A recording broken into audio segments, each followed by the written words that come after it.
صلي على سيدنا. Zaman boleh terus berubah, peradaban niscaya akan berkembang. Namun di balik itu semua, pesantren akan tetap menjadi benteng terakhir bagi pendidikan umat manusia yang akan menjajakan sekaligus menjaga mata rantai sanad ilmu pengetahuan, merawat akhlak dan moral, serta menghidupkan nilai-nilai kemanusiaan. Di tempat inilah generasi emas masa depan kita ditempa, diuji, dan dilahirkan demi menjaga keberlangsungan peradaban manusia yang mulia. Adalah pesantren Krapyak Yayasan Ali Maksum Yogyakarta. Ia hadir sebagai rumah yang aman, nyaman, dan penuh keberkahan bagi para santri yang tengah menempa diri. Berakar dari tradisi keilmuan Islam yang kuat, pesantren ini menjadi salah satu mercusuar pendidikan Islam yang berpengaruh di Indonesia. Dari rahim pesantren ini, lahir tokoh-tokoh kenamaan yang menjadi pijar bagi umat. Misal Kiai Haji Abdurrahman Wahid atau Gus Dur, Kiai Haji Ahmad Mustafa Bisri atau Gusmus, Kiai Haji Said Akil Siroj, Kiai Haji Yahya Holil Stakuf atau Gus Yahya, Kiai Haji Bahauddin Nur Salim atau Gus Baha, serta tokoh terkemuka lainnya. Di tengah maraknya peristiwa minor tentang kekerasan yang menimpa pesantren dalam masa-masa terakhir ini, pesantren Krapyak hadir sebagai oase menyejukkan dengan menawarkan sistem pendidikan yang menjamin keamanan bagi santri dari segala bentuk tindak kekerasan. Untuk menjamin ruang belajar yang aman dan nyaman, pesantren ini memulai dengan mengenali latar belakang seluruh santri yang kemudian menghadirkan sistem dan fasilitas yang membuat mereka betah mondok di sini. Kita yang ada di Pondok Pesantren Krapyak merasa bahwa anak-anak yang ada di pondok pesantren itu memang mempunyai kekhususan sendiri-sendiri. Oleh karena itu kita berusaha untuk bisa mengerti dan memahami anak-anak yang ada di pondok.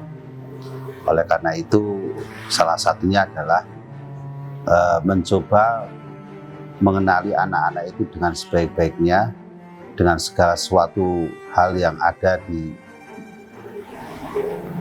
belakang dari anak tersebut, dan kita kemudian menyiapkan pendidikan yang ada di Pondok Pesantren Krapyak ini. Salah satunya adalah membentuk karakter yang terbaik dulu terhadap anak-anak dengan bagaimana bisa kerasan di Pondok Pesantren Krapyak dan juga merasa nyaman di Pondok Pesantren Krapyak. Kalau fasilitas memang kita berusaha untuk memenuhi kebutuhan-kebutuhan yang sifatnya memang kebutuhan di tingkat sesuai dengan umur ya. Kalau anak-anak yang putra kemudian di samping dia belajar, dia harus berkomunikasi lebih mudah dengan yang lain, kemudian olahraga, kemudian apa saja yang menjadi kesenangan dan juga hobi dari anak-anak tersebut. Walaupun semua yang dilakukan oleh anak-anak itu harus selalu dalam pengawasan kita semua. Oleh karena itu, bagaimana kita membuat sebuah pendidikan itu adalah pendidikan yang nyaman untuk anak-anak, baik dari sisi pembelajaran keilmuan maupun mereka itu bisa nyaman di pondok pesantren. Di pesantren Krapyak, jaminan pendidikan yang aman dan nyaman tak hanya tertulis lewat kurikulum, namun hadir dalam setiap aktivitas di pesantren. Pengasuh serta para musrif dan musrifah wajib menjadi cermin karakter dan akhlak bagi para santri.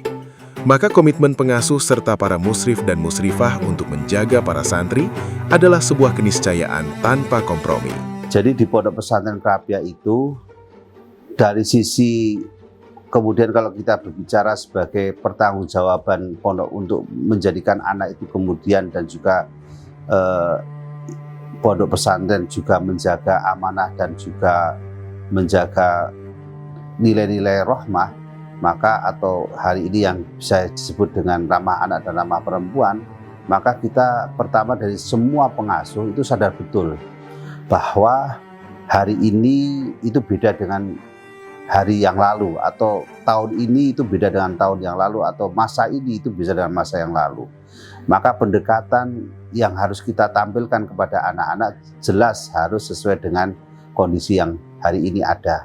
Salah satu contoh saja misalnya, bagaimana anak-anak itu bisa melakukan sesuatu yang baik menurut kita hari ini atau menurut aturan-aturan agama hari ini, maka kita satu dari sisi pengasuh harus memberikan contoh sebaik-baiknya. Karena apa? Karena mereka itu selalu akan memfoto ataupun bahasanya menjadikan guru-guru ataupun juga para kiai atau masayih di Pondok Krapyak, juga para musyrif atau pembimbing itu sebagai contoh. Makanya kita selalu tegas kepada pembimbing, kepada guru-guru untuk tetap menjaga bagaimana kita harus bisa memahami anak-anak itu dan melayani anak-anak itu dengan sebaik-baiknya. Karena kalau kita masuk ke ranah itu, maka kita masuk di dunia di mana hari ini kita sudah harus terbuka dengan segala informasi dan terbuka dengan segala hal-hal yang hari ini memang dibutuhkan. Saya setiap hari pada subuh itu bertemu dengan anak-anak langsung, mengaji di depan saya, membaca kitab.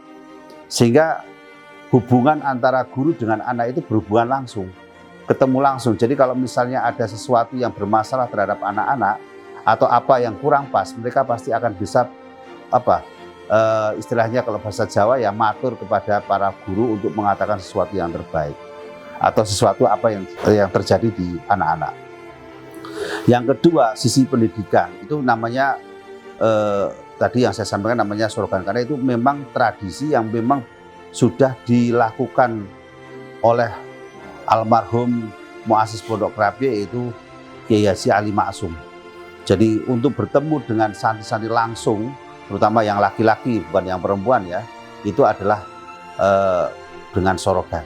Di Krapyak itu di samping ada kewajiban seorang santri untuk bisa menghormati guru sebagai salah satu sanad ilmu, dan juga sebagai orang yang memberikan dengan penilaian pendidikan baik secara zahir maupun batin, tapi juga ada kewajiban santri untuk kepada guru-gurunya tadi. Di samping kita juga selalu mengadakan pertemuan-pertemuan dengan para pembimbing, musyrif untuk selalu menjaga. Jangan sampai ada masalah-masalah yang timbul. Karena kewajiban seorang guru, seorang musyrif itu harus kita tanamkan dan kita berikan kepada santri. Jadi kita itu di pondok santri di Pondok Krapyak itu ada pertemuan-pertemuan itu. Bahkan juga ada kewajiban guru itu untuk mengaji pada pengasuh. Langsung yang mengaji pengasuh untuk kemudian menjadi di situ diberikan nasihat-nasihat untuk kemudian menjadi guru-guru yang memang benar-benar bisa mengabdi dhahiran wa batinan. Jadi ada kitab misalnya Nashaikhul Ibad. Mungkin saya juga mengajar ke anak-anak, mungkin ya kitab-kitab tentang tasawuf dan lain sebagainya untuk membandingi bahwa kewajiban-kewajiban seorang guru termasuk pembimbing itu adalah menjaga anak memang betul-betul karena cinta, karena menjadi bagian dari amanah dan juga ada nilai rahmah. Selain itu, untuk menyambung hubungan yang baik serta menjaga kepercayaan para orang tua dan wali santri, pesantren Krapyak juga secara rutin selalu melakukan interaksi aktif secara berkala dengan mereka untuk menyampaikan informasi dan perkembangan para santri yang belajar di sini. Bahwa kita menyadari bahwa komunikasi itu harus selalu kita bangun dengan wali santri.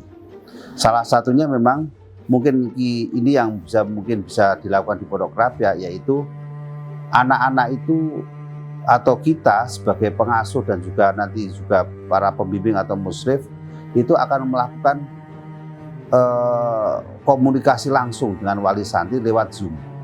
Jadi kita nanti akan siapkan setiap mungkin 2 minggu sekali ataupun mungkin juga waktu-waktu yang mungkin memungkinkan untuk dilakukan, maka kita akan bertemu dengan wali santri walaupun tidak bertemu langsung tapi via Zoom. Untuk apa?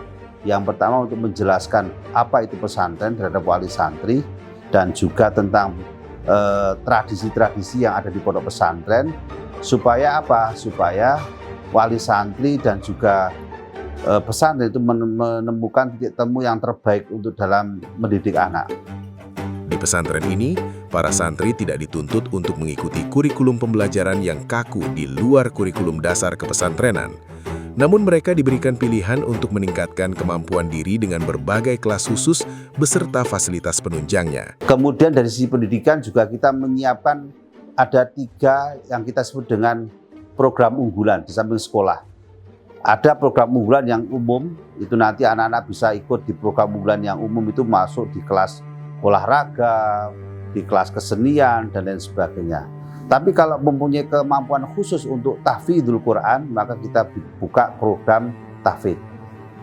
Yang ketiga, kalau ada anak-anak yang memang kemampuan di qiraatul kutubnya itu bagus, maka ada namanya program unggulan qiraatul kutub. Maka ada 3 yang hari ini ada di Pondok Pesantren Krapyak, di samping program unggulan dari sisi program unggulan umum, yang kedua adalah tahfidzul Quran, dan yang ketiga adalah qiraatul kutub. Nah, karena apa? Kita nggak bisa memaksa anak-anak untuk semua bisa tahfidzul Quran, tidak bisa memaksa semua anak-anak itu untuk bisa qiraatul kutub. Mungkin disitulah kita sudah harus klasifikasi sesuai dengan keinginan, termasuk mungkin bagi anak-anak yang memang hobi olahraga. Dalam hal fasilitas asrama, pesantren Krapyak telah dinyatakan memenuhi kriteria sebagai pesantren yang sangat aman dan nyaman bagi aktivitas santri.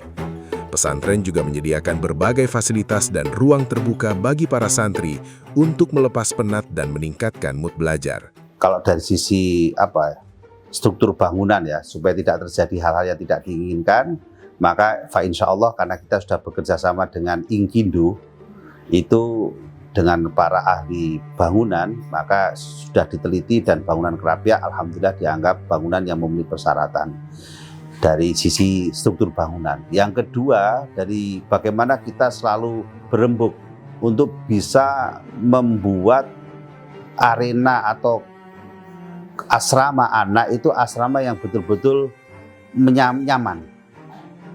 Misalnya apa saja, termasuk bagaimana kita menciptakan suasana walaupun tidak luas untuk menjadi anak-anak itu bisa berkomunikasi dengan baik. Kemudian kalau bahasa kita itu ada tempat yang untuk leyeh-leyeh, bahasa Indonesianya, untuk bernyantai-nyantai. Karena anak itu butuh nyantai, butuh guyon-guyon, dan lain sebagainya. Walaupun semua itu selalu kita jaga oleh orang atau oleh santri-santri yang kita berikan amanah untuk menjaga mereka, yaitu para pembimbing. Jadi nanti setiap asrama itu ada beberapa pembimbing yang akan memantau mereka, sehingga nanti kalau ada apa-apa itu informasinya langsung cepat kita dapatkan. Ada satu hal menarik yang patut dicontoh di pesantren ini, ialah keberadaan dan peran para pengasuh dari kalangan Ning dan Ibu Nyai. Bahkan di pesantren ini, peran Ning dan Ibu Nyai nyaris bisa dikatakan mampu mendominasi kebijakan pesantren. Sehingga hal itu menjadi satu alasan kenapa di pesantren Krapyak tidak pernah terjadi kekerasan terhadap santri, terutama kepada santriwati. Ada sesuatu yang menurut saya itu khusus di Pondok Krapyak ini. Pertama, pengasuh utama di Pondok Pesantren Krapyak itu kebanyakan putri, seorang Ibu Nyai. Dulu ada ketika setelah Mbah Ali wafat, itu ada Bu Nyai Hasimah. Kemudian turun ada Bu Nyai Nafisah, Bu Nyai Lutfiyah, Bu Nyai Ida Hamam, Bu Nyai Ida Zainal, ada Bu Nyai Husnul, dan lain sebagainya. Dan itu merupakan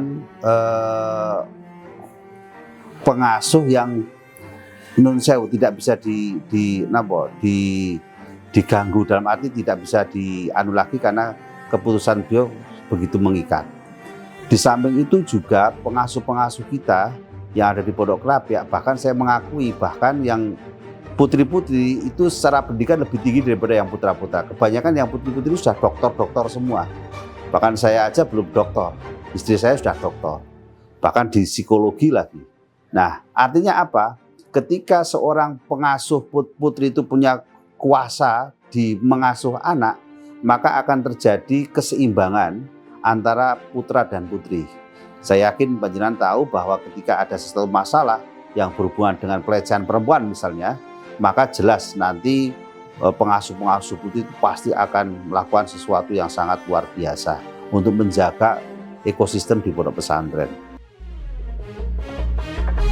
Pesantren Krapyak Yayasan Ali Maksum telah menjadi contoh yang berhasil dalam menjaga ekosistem pesantren dari tindak kekerasan.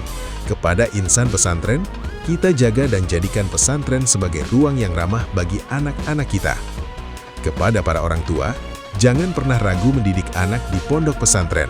Selama pesantren itu jelas sanad keilmuannya, terverifikasi dan terjaga kualitas para gurunya, niscaya para santri akan aman dan terjaga dalam proses belajarnya. Mari kita membangun situasi pondok pesantren dengan yang sebaik-baiknya. Yang harus hari ini paham bahwa ada beberapa yang harus kita perhatikan. Pertama tentang memang hukum agama. Yang pertama. Yang kedua ada yang namanya hukum positif.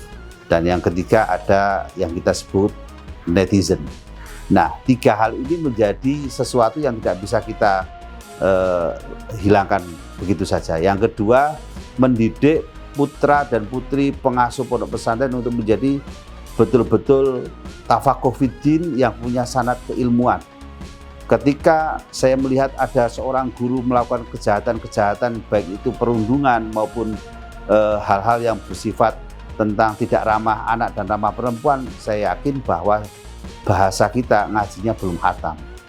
Maka mohon nanti seluruh para wali santri untuk betul-betul bisa memilih pondok pesantren-pesantren yang memang sudah teruji dengan beberapa yang tadi saya sampaikan. Dan yang terakhir adalah saya berharap pondok-pondok pesantren juga menguatkan kemampuan dari anak-anak putri, ibu-ibu nyai, ning-ningnya untuk juga aktif di pondok pesantren sebagai perimbangan supaya tidak ada relasi kuasa dari bapak kiai ke ibu nyai atau dari putra ke putri dan lain sebagainya, supaya seimbang terus.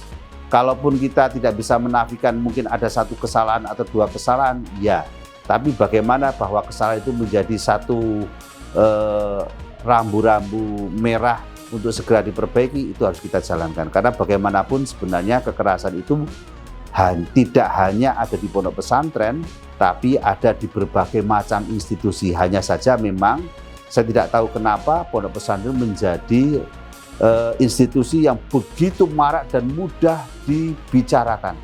Bukan hanya pondok pesantren, tapi juga bukan hanya mungkin anaknya, tapi mungkin pondok pesantren, mungkin kiainya, bahkan mungkin termasuk organisasi yang ada di pondok pesantren, yaitu Nahdlatul Ulama. Mohon ini dipahami, semoga kita memahami semuanya dan kita juga saling introspeksi karena hari ini beda dengan hari-hari yang kemarin.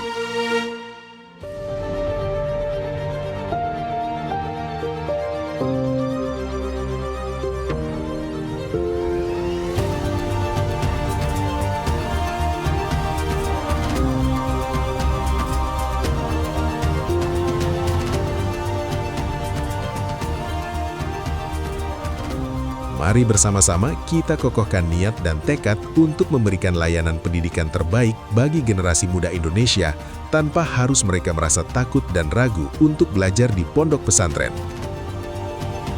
Santri kuat, pesantren dikdaya, Indonesia hebat.